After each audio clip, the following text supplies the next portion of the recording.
بدبودار گارا بنا ہوا، اور پیدا کیا ہم نے جنوں کو انسان سے پہلے من نار السموم، لو کی طرح گرم آگ سے۔ سورہ الحجر کی آیت نمبر 26 اور 27 یہ دو آپ حضرات کے سامنے پڑھی اور ترجمہ کیا ہے۔ ان دونوں میں جن اور انسان، ان دو مخلوقوں کی ابتدائے آفرینش، ابتدائے تخلیق کا تذکرہ۔ یہ دو مخلوقیں مکلف ہیں، باقی جتنی مخلوقات ہیں وہ گناہوں سے پاک ہیں، فرشتے بھی گناہوں سے پاک ہیں، اور اس کے علاوہ جتنی باقی مخلوقات ہیں کوئی بھی قیامت کے دن حساب کتاب کی پابند نہیں ہے۔ اس لیے ان دو مخلوقوں انسان اور جن کو ثقلین کہا گیا۔ یہ دونوں زمین پر بوجھ، ثقل کہتے ہیں بوجھ، یہ دونوں زمین پر بوجھ، چونکہ نافرمانیاں ان سے ہوتی ہیں، گناہ ان سے ہوتے ہیں، تو گناہ زمین کے اوپر، یہ زمین پر بوجھ، زمین کے اوپر گناہ، یہ زمین کے لیے ثقل ہے۔ اس لیے ان دونوں کو ثقلین کہا جاتا ہے۔ یہ زمین پر بوجھ ہے، اور مکلف مخلوقیں یہی ہیں، باقی ساری غیر مکلف ہیں۔ قیامت کے دن اللہ پاک ان سے حساب نہیں لے گا، قیامت کے دن اللہ تبارک و تعالی ان سے حساب نہیں لے گا۔ حساب دینے والے صرف انسان ہوں گے اور جنات۔ پھر اللہ پاک نے جنوں کو مکلف تو بنایا شریعت کا، لیکن جنوں میں کوئی نبی نہیں بھیجا، جنوں میں سے کوئی رسول نہیں بھیجا، جنوں میں سے کوئی پیغمبر نہیں بنایا۔ جو انسانی نبی پیغمبر ہیں یہی جنوں کے بھی نبی ہیں، جن بھی انہی کے دین کے مکلف اور پابند ہیں۔ اس لیے حضور نبی کریم صلی اللہ علیہ وسلم جنوں اور انسانوں سب کے نبی ہیں، جن بھی حضور صلی اللہ علیہ وسلم کی شریعت کے پابند ہیں۔ انسان کی پیدائش کے اصل عناصر 4 ہیں: آگ، ہوا، پانی، مٹی۔ لیکن جہاں بھی تذکرہ ہوا مٹی کا ہوا کہ انسان مٹی سے پیدا ہوا ہے، اور یہ اصول ہے کل شیء یرجع الی اصلہ، ہر چیز اپنی اصل کی طرف لوٹ کے جاتی ہے۔ انسان مٹی سے پیدا ہوا، انسانی خوراک مٹی سے پیدا ہوتی ہے، انسان کے جسم کی بود و باش، نشو و نما مٹی سے ہوتی ہے، اور واپس انسان نے مٹی میں مٹی ہو جانا ہے۔ منہا خلقناکم وفیہا نعیدکم ومنہا نخرجکم تارۃ اخری۔ تو اللہ پاک نے انسان کو مٹی سے بنایا، لیکن فرمایا کہ جب مٹی سے بنا تو پہل تو وہ مٹی تراب تھی، پھر جب اسی مٹی کو پانی میں ملایا گیا، جس کو ہم لوگ کیچڑ کہتے ہیں، گارا کہتے ہیں، تو قرآن اس کو طین کا لفظ کہہ رہا ہے۔ تراب کا لفظ بھی قرآن کے اندر موجود ہے، اور طین کا لفظ کیچڑ، گارا، یہ بھی قرآن مجید کے اندر موجود ہے۔ پھر جب وہ گارا کچھ عرصہ پڑا رہا، بہت سارے علاقوں میں جو سخت مٹیاں ہوتی ہیں ان کا جب گارا بناتے ہیں تو وہ گارا کئی دن تک پڑا رہتا ہے، پانی بھوسا گارا مل کے توڑی پڑا رہتا ہے، حتیٰ کہ وہ رنگ کا کالا بدبودار ہو جاتا ہے، پھر اس سے لپائی کی جاتی ہے۔ تو فرمایا جس وقت یہ پڑا رہا اور پڑے پڑے یہ کیچڑ بن کر کے کالا اور گارا بدبودار بن گیا، تو پھر اس کو قرآن نے ہما کہا ہے، من حماء مسنون، پھر اس کو قرآن نے ہما کہا ہے۔ اور پھر اس کے بعد جس وقت وہ گارا اس سے پانی نچوڑ لیا گیا تو اس کو قرآن نے سلالہ کہا ہے۔ یہ بھی خود قرآن مجید کے انسان کی پیدائش میں موجود ہے۔ پھر اس کو اللہ نے سلالہ کہا۔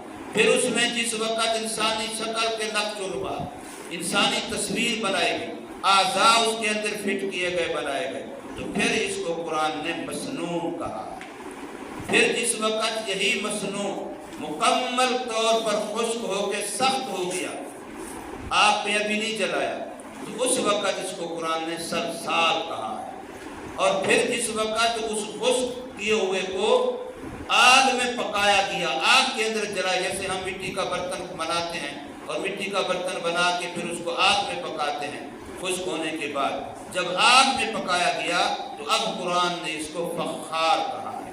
تو گویا کہ وہی ایک ہی مٹی ہے، اس میں مختلف ادوار آئے ہیں، تو ان مختلف حالات اور مختلف ادوار کی وجہ سے ان کے نام الگ الگ ہیں، اور یہ سارے قرآن مجید کے اندر موجود ہیں۔ اس لیے ان کے اندر کوئی آپس میں ضد نہیں ہے کہ کہیں قرآن کہہ رہا ہے انسان کو چراغ سے بنایا، کہیں قرآن کہہ رہا ہے انسان کو تین سے بنایا، کہیں قرآن کہہ رہا ہے انسان کو ہوا سے بنایا، کہیں قرآن کہہ رہا ہے انسان کو مسنون سے بنایا، کہیں قرآن کہہ رہا ہے انسان کو صلصال سے بنایا، کہیں قرآن کہہ رہا ہے انسان کو فخار سے بنایا۔ تو کوئی کہے بھی انسان تو ایک چیز سے بنا ہے، جی اتنی چیزوں سے کیسے بنا؟ تو بھئی یہ ساری ایک ہی چیز ہے، لیکن ایک چیز کے حالات مختلف ہیں۔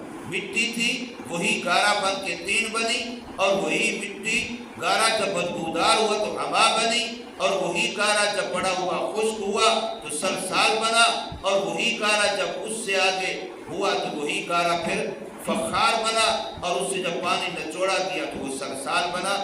تو مختلف حالات اسی ایک مٹی پر آئے ہیں۔ انسان میں سے جو پہلا انسان حضرت آدم ابو البشر، وہ بنا ہے مٹی سے، براہ راست مٹی سے۔ پھر اس سے حضرت حوا علیہ السلام کو پیدا کیا، اس کی بائیں پسلی سے نکالا حضرت حوا علیہ السلام کو، ان کے لیے انس کے لیے، ان کی سکونت کے لیے، ان کو سکون اور انس پہنچانے کے لیے۔ اس لیے کہتے ہیں اگر گھر میں عورت سے سکون نہ آئے تو وہ بیوی نہیں ہے۔ بیوی تب ہی ہے قرآن کی زبانوں کہ جب وہ سکون کا ذریعہ بنے، بے سکونی کا ذریعہ بنے۔ کہ بندہ گھر سے نکلے اس لیے تاکہ 2-4 دن ذرا سکون میں گزار لے، گھر سے اس لیے نکل جائے کہ 2-4 دن ذرا سکون میں گزار لے، اور گھر میں واپس آئے تو پھر کہے پھر وہی عذاب شروع ہو گیا۔ تو اس طریقے سے پھر وہ بیوی نہیں ہے، بیوی وہ ہے جو سکون کا ذریعہ بنے۔ تو انسان کے پہلے فرد آدم علیہ السلام کو مٹی سے بنایا، لیکن جنوں کے پہلے فرد جس کو قرآن جان کہتا ہے وہ ابو الجن ہے۔ جان ان کا نام جیسے آدم، ابو البشر کا نام آدم ہے، تو ابو الجن کا نام جان ہے۔ اور جان کہتے ہیں پوشیدہ کو، چھپے ہوئے کو۔ جنین وہ بچہ ہوتا ہے جو ماں کے پیٹ میں چھپا ہوتا ہے، اس کو جنین۔ جنوں کو جن بھی اس لیے کہتے ہیں کہ وہ نظر نہیں آتے، وہ پوشیدہ ہوتے ہیں، چھپے ہوئے ہوتے ہیں۔ مجنون کو مجنون اس لیے کہتے ہیں کہ اس کا عقل چھپ جاتا ہے، اس کا عقل پھر ظاہر نہیں ہوتا، وہ کام نہیں کرتا، وہ پاگل ہے، مجنون کہتے ہیں اس کو۔ تو اس لیے جان کہتے ہیں ابو الجن کو۔ تو اس کو بنایا ہے کس سے؟ آگ سے۔ آگ کے اندر علماء نے جیسے مٹی میں نے بھی بتایا ہے ادوار ہیں، مختلف حالات ہیں، تو آگ میں بھی ایسے ہی حالات ہیں۔ لیکن جس آگ سے بنایا گیا ابو الجن جان کو، تو وہ آگ جس میں خالص ایسی آگ جس کے اندر دھوئیں کی ملاوٹ بالکل نہ ہو، اس کو کہتے ہیں نار سموم۔ جیسے تیز گرم ہوا ہوتی ہے تو وہ گرم ہوا کی طرح خالص آگ ہے جس میں مٹی، جس کے اندر دھواں، اس طرح کی کثیف چیز نہیں ہے۔ تو فرمایا وَلَقَدْ خَلَقْنَا الْإِنسَانَ، اور البتہ تحقیق پیدا کیا ہم نے انسان کو، من صلصال، خشک کھٹکنے والی، کھنکھنانے والی مٹی سے، من حمأ مسنون، جو بدبودار گارے سے بنی تھی جس میں انسان کے نقش نقوش بنائے گئے۔ وَالْجَانَّ خَلَقْنَاهُ، اور جنوں کے بعد جان کو پیدا کیا ہم نے اس کو، من قبل، انسان سے ہزاروں سال پہلے، من نار السموم، ایسی آگ سے جو لو کی طرح گرم ہے۔ اب ان دونوں کا تذکرہ فرما کے بتلایا یہ جا رہا ہے کہ جب اللہ پہلی دفعہ جنوں انسانوں کو بنانے پر قادر ہے، نہ اس سے پہلے کوئی نمونہ تھا، نہ کوئی آئیڈیل تھا، نہ کوئی ماڈل تھا، نہ اس سے پہلے کوئی مٹیالر تھا، سب کچھ اللہ نے پہلی دفعہ اپنی قدرت سے بنایا۔ تو پھر اس انسان کو مرنے کے بعد، مٹی میں مٹی ہو جانے کے بعد، قبر میں کیڑے مکوڑوں کے کھا جانے کے بعد، پانی میں دریائی مخلوق کے کھا جانے کے بعد، پھر دوبارہ بنانا اللہ کے لیے کوئی مشکل نہیں ہے۔ ویسے تو اللہ کے لیے پہلے بنانا بھی مشکل نہیں، دوبارہ بنانا بھی مشکل نہیں، لیکن انسان اپنے تجربے میں یہ سمجھتا ہے کہ کسی بھی چیز کو پہلی دفعہ بنانا تو مشکل ہو سکتا ہے، دوبارہ اس کو بنانا پھر کوئی مشکل نہیں ہوتا۔ جس وقت ایک دفعہ ہم ڈائی بنا لیتے ہیں کسی چیز کی تو وہ ڈائی ایک دفعہ بن گئی، تو اس کے بعد پھر جتنی چاہو چیزیں بناتے جاؤ، جتنی بھی فیکٹریوں میں چیزیں بن رہی ہیں تو ایک دفعہ ایک ڈائی بنائی جاتی ہے، اس ڈائی میں پھر بے شمار چیزیں بڑے تیزی کے ساتھ فیکٹری میں مال تیار کیا جاتا ہے۔ تو بالکل ایسے ہی اللہ فرماتے ہیں میں نے پہلی دفعہ انسان کو پیدا کیا، جنوں کو پیدا کیا، تو اس سے میری قدرت کو سمجھو کہ میں دوبارہ بناؤں اس کے لیے کوئی مشکل نہیں ہے۔ اور دوسرا یہ کہ جو اللہ پچھلی آیتوں میں آئی تھی اللہ تعالیٰ کی قدرت کی، توحید کی شہودی دلائل، اب یہ انفسی دلائل ہے کہ یا انسان تجھے اور کچھ نظر نہیں آتا، اپنے آپ کو بھی نہیں دیکھ سکتا۔ چلو دنیا جہان میں تو نہیں چل پھر سکتا، دنیا جہان کے نمونے نہیں دیکھ سکتا، اپنے آپ کو تو دیکھ، تو جو آخر ایسا چلتا پھرتا ٹہلتا پھرتا عقل مند صحت مند نوجوان ہے، جوان ہے، تکڑا ہے، طاقتور ہے، اور دنیا کا کتنا بڑا نظام تو کر رہا ہے، کوئی جو تجھے بنانے والا ہے وہ ذات کیسی ہو جس نے تیرے اندر اس انداز سے ایک ایک عضو کو فٹ کیا ہے کہ انسان اپنے جسم کے سر سے لے کے پاؤں کے ناخن تک جسم کا جائزہ لے۔ حدیث پاک کے مطابق 360 حصے انسان کے جسم کے، 360 حصے، اور حدیث میں آتا ہے کہ روزانہ جب انسان صبح کو اٹھتا ہے تو اس پر لازم ہوتا ہے کہ ہر حصے کی طرف سے صدقہ کرے، جسم کے ہر حصے کی طرف سے صدقہ کرے، چونکہ نعمت ہے شکرانہ ادا کرے۔ اب 360 صدقے روزانہ ہر انسان نے کرنے ہیں تو وہ کیسے کرے؟ میرے آقا نے ارشاد فرمایا وہ اشراق کی 2 رکعت نماز نفل پڑھ لے تو 360 صدقوں کا ثواب اسے مل جائے گا، اس کی طرف سے 360 صدقے ہو جائیں۔ کتنی بڑی بات ہے یار، ایک صدقہ مشکل ہے، 360 صدقے اس بندے کے جو صرف 2 رکعت نماز اشراق پڑھ لے۔ اور جو بندہ 2 رکعت نماز اشراق اس انداز سے پڑھے کہ مسجد سے باہر نہیں جاتا، کوئی دنیاوی کام مشغول نہیں ہوتا، وہیں اللہ اللہ کر کے تلاوت کر کے ذکر وقت گزارتا ہے، اور تھوڑی دیر کے بعد اشراق کا وقت ہو جاتا ہے، اشراق کے نفل پڑھ لیتا ہے، اس کو ایک حج اور ایک عمرے مقبول کا ثواب ملتا ہے۔ ایک حج اس وقت 16-17 لاکھ سے کم نہیں، اور عمرہ 3 لاکھ سے کم نہیں، 20 لاکھ روپے کا ثواب روزانہ انسان حاصل کر سکتا ہے جو آدھا گھنٹہ مسجد کو دے۔ اتنا فری سے اتنا بڑا انعام کوئی ہے دنیا میں جو دیتا ہو؟